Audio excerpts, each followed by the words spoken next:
Dimanche 15 mars, votre rubrique est de retour tel que demandé avec insistance, mais surtout tel que vous l'aimiez. Bonjour et bienvenue dans les bévues de presse.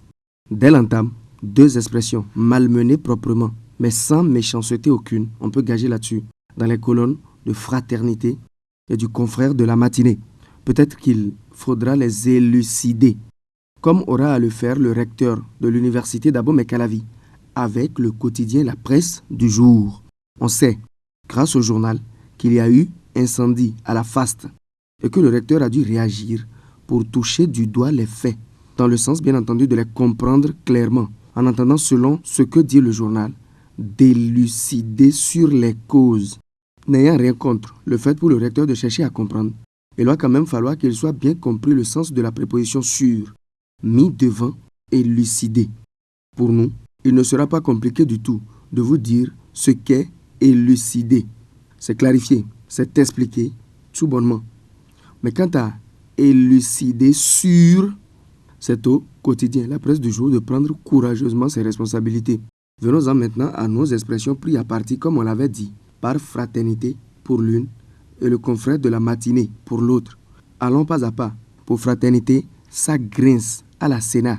Et il faudra se demander comment ça pourrait, dès lors qu'on sait que grincer, c'est produire un son aigu, prolongé et désagréable. C'est comme crier. Et là-dessus, il n'y a pas de compromis qui vaille. Car crier, c'est crier. Et comme ça ne crie pas à la Sénat, on s'imagine bien que le journal n'a pas voulu dire ça.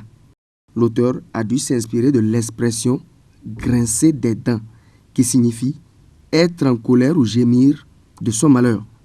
Rien à voir donc avec le sens du verbe grincer, auquel il tient apparemment, pour vouloir nous dire plus loin que des 9 partis ayant déposé leur candidature, 7 continuent, non pas de grincer des dents, mais de grincer leurs dents, c'est-à-dire crier leurs dents. Qu'est-ce que cela peut bien vouloir dire? On ne le saura peut-être jamais. Et puis, il y a le jeter la manche sans la cogner du confrère de la matinée. Non, il faut plutôt dire jeter la manche après la cogner. Toute autre chose n'est qu'alignement de mots sans aucun sens. Pour comprendre, qu'on fait l'origine de l'expression. Faut-il le rappeler? Une expression idiomatique est une construction ou une locution particulière à une langue qui porte son sens par son tout et non par chacun des mots qui la composent. Bien retenir qui porte son sens par son tout.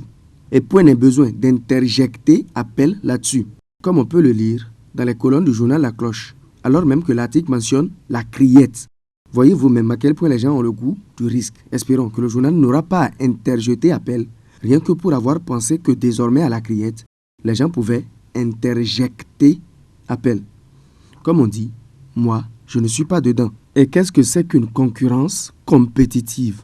La Cloche du 13 mars à la page 11. Le titre de l'article, La Poste du Bénin rénovée.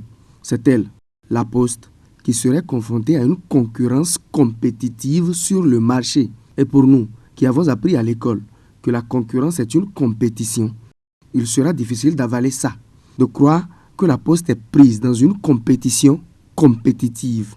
Bon, on a compris ce qu'il a voulu dire, quand bien même il ne l'aura pas dit en français. Finissons, toujours avec La Cloche, et une histoire de palpation de sein qui va tourner au vinaigre. Je vous la raconte. 2 gamins ont osé toucher les siens.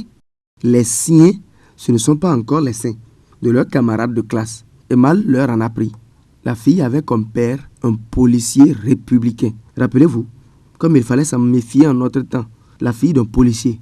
Quelle audace! Et ce ne fut pas sans conséquence. Selon La Cloche, le policier républicain, aidé de ses collègues, ne s'est pas fait prier pour rouspiller les mauvais garnements. Waouh! Rouspiller les mauvais garnements. Je parie que l'auteur de l'article a dû penser qu'il parlait là un gros français. Ce n'est peut-être pas complètement faux. Le mot est tellement gros que même mon ordinateur ne le reconnaît pas. Quoique les policiers peuvent avoir houspillé les fautifs au point de provoquer la colère de toute une école descendue dans les rues en signe de protestation. On va s'en arrêter là pour aujourd'hui. Merci de nous avoir suivis. Rendez-vous dimanche prochain.